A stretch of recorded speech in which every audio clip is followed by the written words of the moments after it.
Okay. Okay. So I have a question, actually. Like, yeah, go. with regards to this, on a high level note, we are developing something, right? So there is a dev environment. So on the dev environment, this branch, we are working on this particular branch, and we merge it. Now the developer needs to do a unit testing. Okay. Now while the testing it, if he occurs any errors, then means there is a troubleshooting there, that there is a conflict in place, or how do they take that in point? Unit testing always have to be done at the developer's mission. Okay. So you should not do unit testing once you merge it. So merge should happen after unit testing only. Okay. After unit testing. Yes. Okay. So before unit testing, you should not merge your code into the main branch or development, right? So then you are. I mean, this chapter will cover you all those things. Okay. I think I'm very happy, Arvind, for you. Whatever the topics that I'm going to talk about in future sessions, luckily you are asking them well ahead. Okay. So this one of the points I have mentioned is in this slide is the same thing. Okay. Okay. Yeah.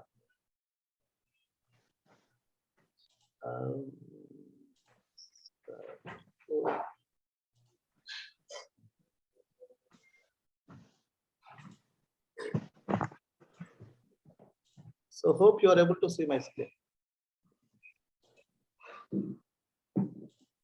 Yes. Okay. So this was very old this thing PPT I have prepared, but still I'm using. Okay. I prepared this long back, almost years back, maybe 5, 6, 7 years, I don't know, but still I'm using this thing. Maybe I have to update, but more or less the concept is same. Okay. So if you look at the picture, right, what you understood?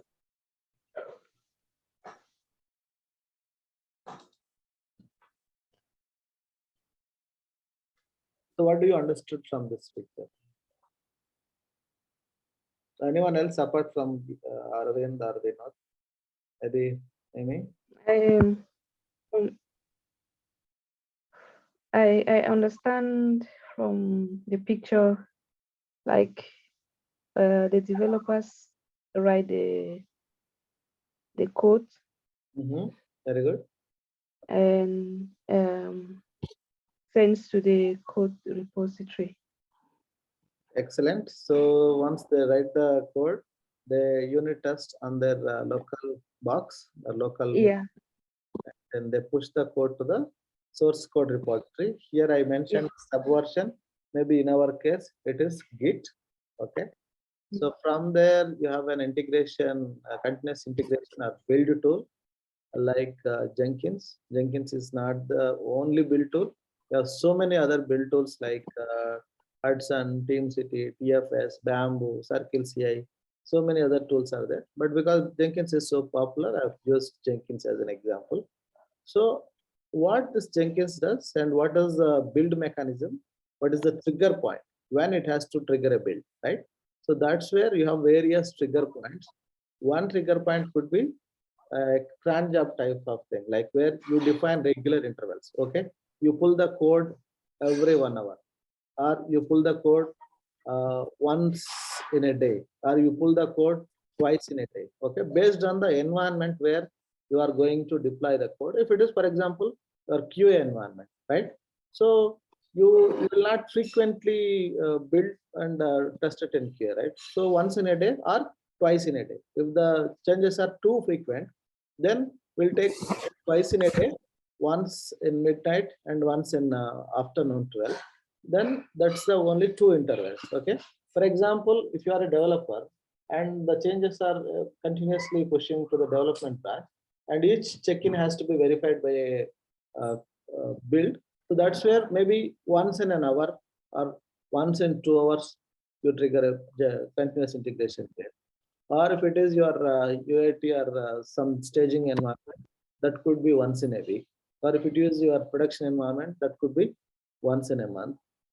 Right, depending on the type of the branch and type of the environment where you are going to use this artifact, the interval may change. Okay, but the here the trigger point is at regular intervals.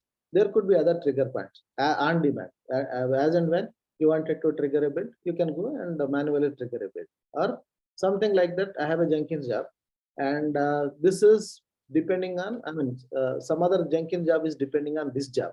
So whenever that build job is, whenever that job is triggered, once that job is successful, as part of that job, this job also has to be triggered, right? So I have a dependent on, I mean, this job is, some other job is dependent on this job. In that case, it will be triggered as part of the other job's status, okay, on failure or success, and something like that. So there could be many trigger points. Based on your trigger points, your Jenkins will trigger a build, and once your build is successful. So what is the outcome of a successful build? If there are no errors and your build is successful, obviously you'll have some outcome, right? So that outcome is your executable package, the installer, what you are going to deploy. So the nature, the kind of the type of the installers are, again, they vary from operating system to operating system or platform to platform, technology to technology. Okay, for example, if it is an app platform dependent, like OS dependent, right? So OS dependent packages could be something like RPM, Mac OS DMG, Windows EXEs or MSIs, right? And Ubuntu, they could be Debian packages, right? Or DPKG packages, something like that. But whereas if it is a platform independent, whereas technology is something like, if your technology is Java, then the artifact types could be, can anybody tell me? And this is the easy answer. You know?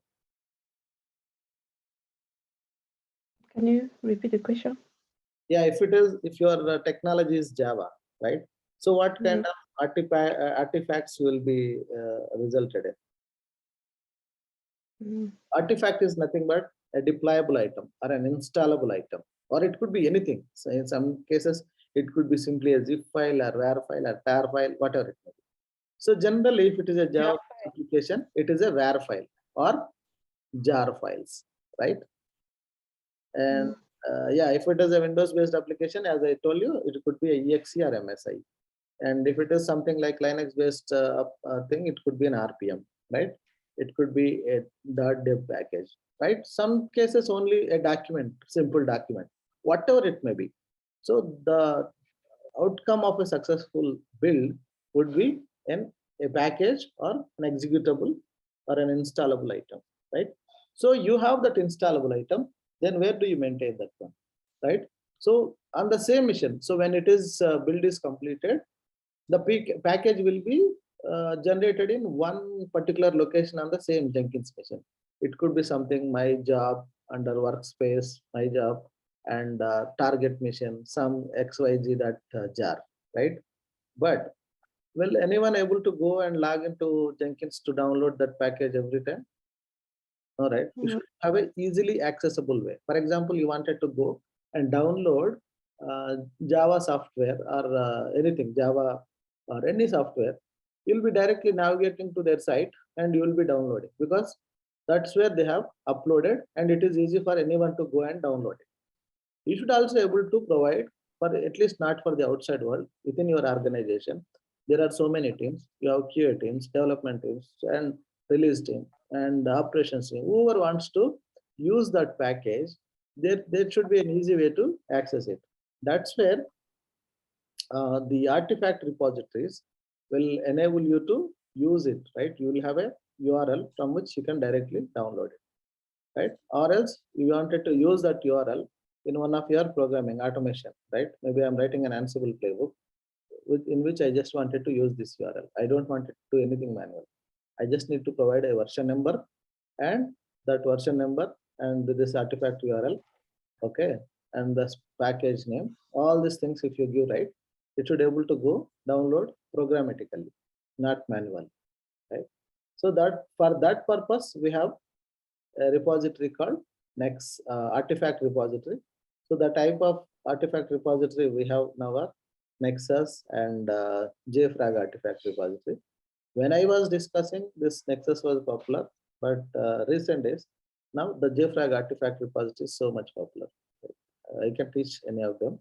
But yeah, as per my recommendation, I'll be teaching JFrag, not the Nexus. Okay. Once the package is available, you can deploy. Maybe if it is a Java-based application, you have an application server like JBoss or Tomcat, you can go and deploy in that Tomcat. Once the deployment is also successful, and how do you verify whether the application is working or not? Are there any bugs or a deployment is successful or not? You can have a test suite framework like SonarQube or something like Selenium, where your all automation test cases written. Then you can integrate that with your deployment process, so that once the deployment is successful, it will go and trigger that one. So these are all orchestrated through whom? Jenkins, right? First, it will, everything is Jenkins centric, right? So Jenkins will pull the code, Jenkins will build the code, Jenkins will push the package, Jenkins will trigger the deployment, and Jenkins will trigger the automation framework. That means everything is orchestrated at Jenkins level. So Jenkins is very much, not only Jenkins, any orchestration tool plays vital role in DevOps engineers role, right? This is where your life starts, from where you need to trigger. Your automation trigger point is this orchestration tool. It could be Jenkins or Rundeck or anything else. But yeah, from where your automation starts. So your automation starts from this specific tool. We call it as integration tool or orchestration tool. Again, we have different section, continuous integration and continuous deployment. So some tools can handle both continuous integration plus continuous deployment, or some tools are meant for only continuous integration. Some tools are meant for only deployment. For example, if you take Jenkins, it is very much continuous integration centric. And if you look at the tools like Rundeck, and they are the deployment centric. Okay. You could use both the tools, or based on the type of organization situations, you could only end up in using one tool. Is it clear? Yeah. Okay. Then what is continuous integration? Okay, this is where very much important, where we need to understand. Okay.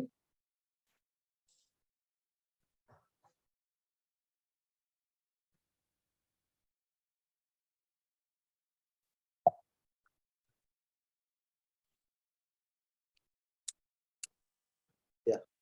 So continuous integration is nothing but, generally when you are working on a collaborative development mode, when you are multiple people are working on a specific project, right? So many people will write the code, not only one person, right? So the contribution is from many people. So when multiple people are writing, then obviously there needs a collaboration, when to check in, right? So that's where this is nothing but a practice where developers integrate their code into a shared repository, like what we have created yesterday, a common code repository. So when they have to check in, once in a day or once in 15 days or once in a month, no, it is multiple times a day, as and when they have written some code. And once they do unit testing on their machine, if it is working fine, then immediately they have to check in the code, so that they have to integrate their code with others. So by doing this, so what we'll achieve, if there are any errors, immediately we'll come to know, not the errors in our code, the errors that may generate because we integrate the code with others' code, right? So the code is working perfectly fine on my machine, but when I integrate with others, it's still working. So to know that one, you need to do multiple times a day. So if there are such integration problems, then you can immediately identify and fix the issues. Okay. So then how you can achieve this thing, right? So simply you integrate and you just forget, well, it solved the problem? No. So how do you know there are integration problems? Each check-in, each integration has to be verified by an automated build. If the build is successful, then you can assume that there are, I mean, it's not like that there are no errors at all, but at least the integration problems, right? They are solved. And the functional issues could be there where your code may be resulting in a different behavior from the logic wise that you can fix once the QA is done. But from the build perspective, you are going to solve the problems on the fly, right? And because you are integrating so frequently, then you will not, I mean, there is no need for you to go and do a backtracking to discover what went wrong. What do you mean by backtracking? By the way, why I have used this word here, can anybody throw some light on it?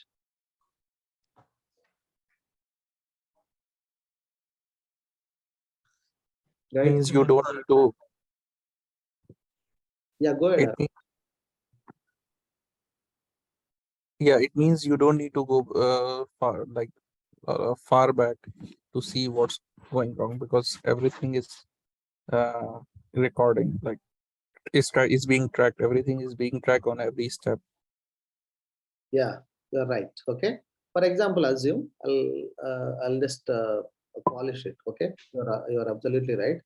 Assume I've done testing everything is working on my machine, but I keep that code on my machine for 15 days, or I have checked in that code, but no build is taken for last 15 days. Okay, everybody is continuously checking, and there is no build generated for last 15 days. What happens after 15 days? Obviously, the build will fail. Okay, then in order to see why that build has failed, the people has to go back and backtrack their code 15 days. Okay, whether the problem is with the code I've just written today or yesterday or 15 days back, or if sometimes if build is taken after a month, right? So you need to backtrack your code for 1 month and need to see, navigate through all the code which you have written almost a month back. Okay, so for example, if it is only you who is checked in the code, that's okay. Maybe you might have written only 1,000 lines of code, but there are 10 developers in your organization, in your team, or 20 developers in your organization. Then 20 into 1,000, 20,000 lines of code. Everyone has to, even if you have to identify your error, then you have to navigate through those 20,000 lines of code. Even your team member has to see if the error is because of his code. He has to navigate through those 20,000 lines of code, right? So then, yeah, that is a big problem with the backtracking. And when you are not, integrating the code, and when you are, even though if you are not generating the build immediately, then those are the problems. Okay. So that's how the continuous integration is cheap. Cheap in the terms of not money, right? Cheap in terms of time you spend, right? So time is directly proportional to money. Obviously, you are spending less time. That means you are spending less money. That's how continuous integration is cheap. Okay. Yeah. So these are some of the benefits that continuous integration brings to any organization. Okay, so say goodbye to long and tense integrations. Okay, why they are tensed? Because when I'm integrating after a long time, obviously the build will fail. Okay, so I'll be tensed. Why? What could be the problem? What errors may come? So always those are the tense integration. Then you say goodbye to those tense integrations. Okay, and then you increase the visibility, and which enables in turn a greater communication. How you are increasing the visibility?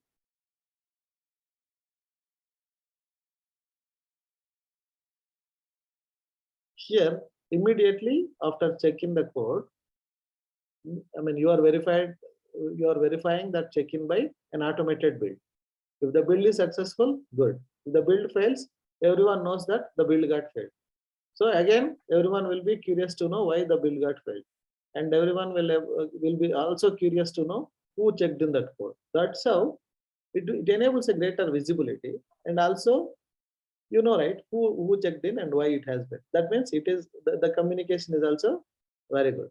Okay, and that is one great advantage, right? Everyone will be aware of what others are doing. This continuous builds also. If the build fails, everyone will know why that build got failed and who has checked in that code, and what is the problem with that code. So that's how it enables a visibility and communication between team members. And catch issues fast and nip them in the bud. Okay. You're not waiting for longer time. That means you are identifying the issues in a quick time and you are able to fix those issues in the bud itself. Okay. And they are small. And spend less time in debugging, and so that you have more time in adding features. And proceed in the confidence, right? Why you have a confidence? How you got a confidence?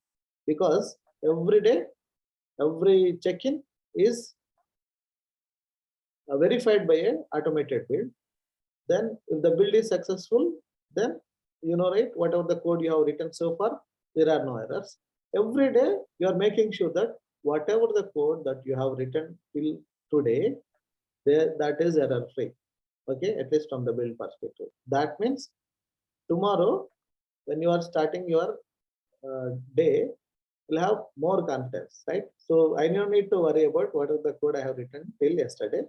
I'll start freshly. Whatever the errors that may come, that could be because of today's code, right? So that's how I start a day with a more confidence. Okay. And you don't need to wait, right? So in olden days, if the code is going to be integrated after 30 days, even though I know I have written a good code and it is working on my machine, but when it is integrated with others and the build is taken after 30 days, I need to wait for 30 days to see if my code is going to work, because it has to be tested once it is integrated with others code. Now you don't need to wait 30 days. Next day you have your progress report on your table, right? So yesterday you have checked in some code, and night you have a QA build, and that QA build is going to verify it against the environment. And if there are any errors and any bugs, then that bug report will be on your table by the time you come to office tomorrow morning. Okay. And reduce integration problems, and you deliver software more rapidly. So these are the advantages or benefits any organization will have if they follow continuous integration, right? Is it clear? So any doubt on any benefit or any point? So wanted to ask from the chat you put. So where does the QA come in? Yeah, QA comes into picture, right? There is no place or there is no discrete time where QA has to jump in. QA will be participating throughout this life cycle, right? I told you in the very beginning. So in the agile methodology, right, or in the DevOps practice, so it's not like that. Okay, a set of people will come at a discrete time frame and they'll go. So each and every build is verified, right? Each and every build is verified with an automated test suite. Okay, then the QA team will involve in identifying those bugs. If they will go through the test report, and if the test report contains any errors, then they will intimate to the respective developers. So once the build is successful, and if that build is taken to the QA environment, once they run the automated test suite, obviously the QA will be involved. So the QA's involvement is also continuous, like how the developers are doing continuously this integration and development. Did I answer your question? Yes, thank you. Yeah, thank you, Mimi. Yeah, in order to achieve this, right, obviously we need to practice. I mean, simply everything will not fall into place by default, by automatically, right? To make it success, obviously, guys in the system have to practice. They need to adhere to so that practice are principles. Otherwise, any model or any system will not be success by default or automatically. Okay. So in order for this process to be more successful, we need to do or practice these things. Okay. Maintain a single source repository. I have created my own repository, and Mimi has created her own repository. Arvind has his own repository, and Vinod has his own repository, and everybody has their check-in and continuously keeping their code on these machines, and they are not integrating their code. Again, by default, implicitly, we are falling into the same waterfall model. We should not do that. every day you need to integrate, or every check-in, or every multiple times in a day, you need to integrate. Unless you integrate, then this system will not work. It is the responsibility of the developers to integrate their code multiple times a day to a common code repository. Okay, the main source server repository, right? That's how this system will, this model will be successful. Okay, and automate the build, right? So every time you don't need to go and trigger a build. Obviously, there should be a trigger point, or there should be an event-driven build system or automated build system where each and every check-in should be identified, verified by an automated build, or you define an regular intervals when this build has to be taken place, or for every new check-in. Okay, like that, you need to automate the build. And once the build is successful, the build has to be self-tested. Self-tested means once the build is successful, you have an artifact and you take that artifact and deploy in an environment. Then once the deployment is successful, you test it with the kind of test suite frameworks we have in the market right now. It could be a Selenium test framework, or it could be something else. Yeah, the build has to be self-tested. Okay, and every commit should build on an integration machine. Okay, so integration machine means you have one common integration machine, which is nothing but Jenkins, and every build has to be happen on that machine. Okay, and keep the build fast. In order to, I mean, you have to make design your build process in such a way that the build should be optimized. For example, I mean, when you come across the practice, right, you'll come to know there are some unnecessary steps which may take more time, where you need to avoid them. Okay, how you can make the build more fast from a build perspective, right? So that you need to identify, optimize those build steps so that your build is very fast. Okay, maybe a 2 GB machine. I mean, if it is, this is from a computing perspective, I'm telling, there could be so many other aspects. Just one example I'm taking, I'm explaining you how you can make a build fast.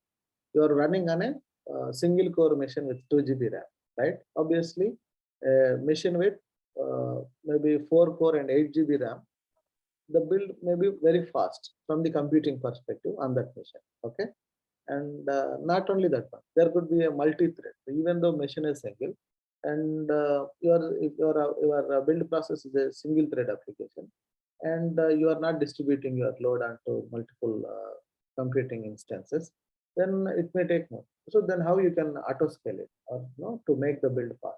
So that's what, these are a few examples out of my experience I'm telling. But yeah, there could be many other things where you can make your build very fast. That's why in this collaborative development, for example, the developer doing check-ins very frequently, and if your regular interval that you have defined is 1 hour, but your build is taking more than 1 hour, then always your build will never complete, right? That guys, the interval is 1 hour, but your build itself is taking more than an hour, right? Before this build is completed, you have to again trigger the another build. Again, that build is before that build is completed, again another build will be triggered. That's how you'll never result in a successful build before the another build is triggered. So you should not be in such a situation. Your build should be very fast. It should finish within minutes. Okay, or sometimes the interval is 2 hours, then it should finish within 30 minutes or 20 minutes, depending on your size of the product. Okay. Yeah. So testing a clone of the production environment. That means, where are you testing? I have very limited functionality where I will be the only user who will be logging into that system. If I test against one user, but if you look at the production environment, that's where a huge number of customers are there. For example, I'll take the Google side. I mean, Google will be accessed over the world maybe by crores of people. But when I'm testing only with only 2 or 3 users, right? Obviously, when it is moved to the production, that application will crash. It will not work, right? You should, when you are testing your, I mean, just I'm giving an application. Don't go by the Google. when you are testing your application, you should always clone a environment which will be very much similar to your production environment. When you test in that kind of environment, then you will have more confidence. You will make sure that, okay, this application is working here means it will also work in production environment, right? And make it easy for anyone to get the latest executable. So how do you identify this one is the latest executable, right? For example, I have Java versions, JDK 8.1.2, okay, JDK 11.2.3, JDK 17.1.5. So how can you tell which one is the latest? It is easy for you to identify because JDK 17 is the latest one when compared to 11. 11 is the latest one when compared to 8. So when you are versioning your artifact, you should version in such a way that anyone can easily identify what is the latest executable, what is the latest installer, right? And you should also enable the system in such a way that everyone can see what's happening. How do you know what's happening?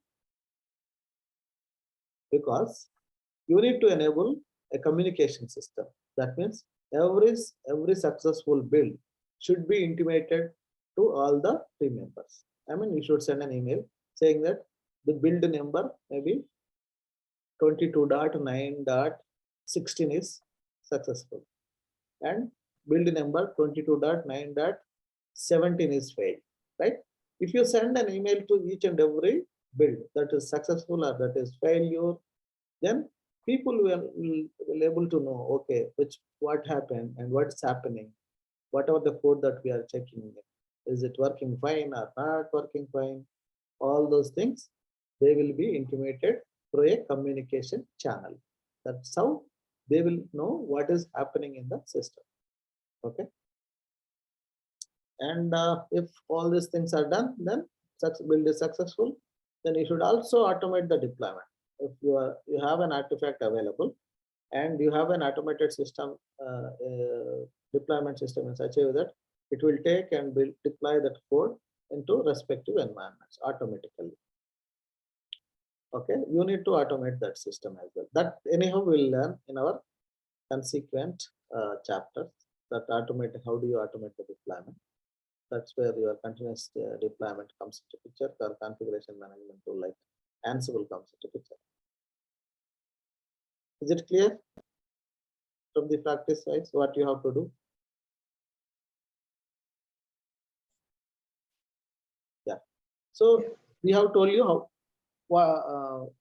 what to do. Then how to do it. Okay. So developers check out the code into their private workspaces. So they do their changes, and once they are done, they commit changes to their repository. Then they also commit their changes to the main repository.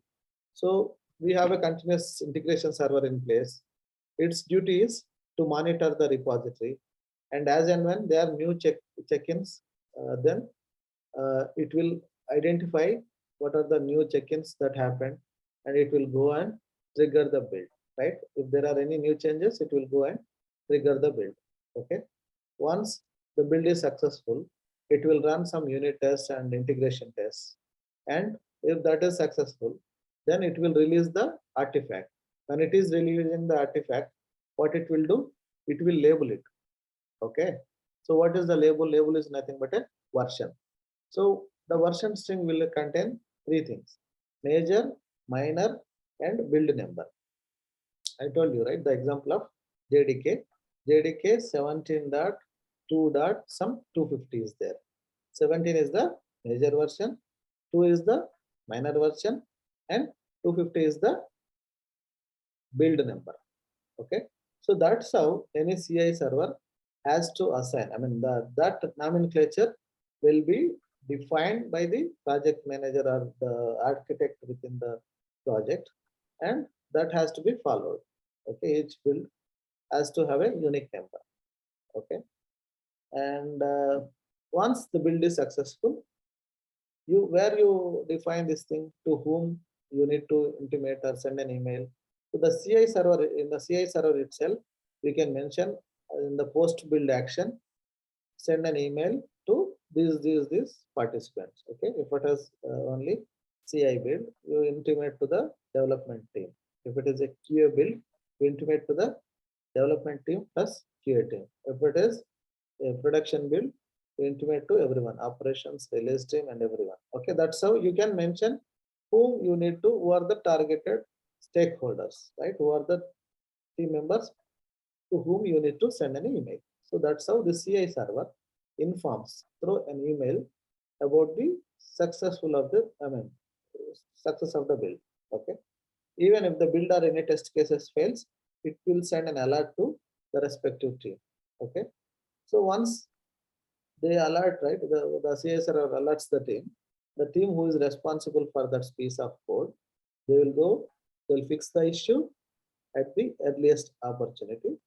Again, once they check in the code, this process will keep on repeat. Okay, this is how a typical development life cycle happens.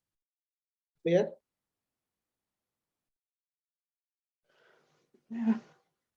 Yeah. Yeah. So what are the team's responsibilities? Here comes your question. Maybe I'll be answering your question, Arvind. Check in very frequently. Okay. Don't check in a broken code. You have tested something in your machine, in your local computer, and you know this is already broken and it won't work. Knowing that one, you should not check in that broken code into a common code repository, right? If it is failing in your private workspace, virtually it will also fail in a integration phase, right? Then what happens? Because of you, others might have written a good code. Their code will also win. They will also not able to test their code. Okay, so that's, you should not create such situation. So don't check in a broken code, and don't check in untested code. You are written, you don't know whether it will work or not. Still, you should not check in it. Okay, until you have tested and it is working fine, then only you have to check in that code into the common code repository. Don't check in when the build is broken. Already because of someone has checked in and that code has broken. And during that time, don't check in. Why? If that time you try to check in, right, you don't know whether your code will work or not. Because already build is failed. You don't know whether your build will be, your check-in will make the build successful or failure, right? You can't verify your code. That's why you should not check in when already the build is broken. Okay. So don't go home. I mean, this is for developers. Don't go home after checking the code until the system is built and you are sure that the build is not failed. Okay, the build is not successful. Okay, these are the responsibilities of the team. This topic will come later. Okay, then comes the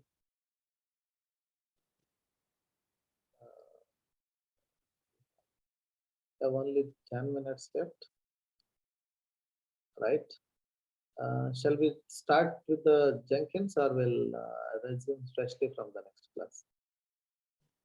This is a theory part, and Jenkins is completely a practical part. And if I start, it will not complete within 10 minutes. Okay, I should have a logical conclusion. So better I'll stop here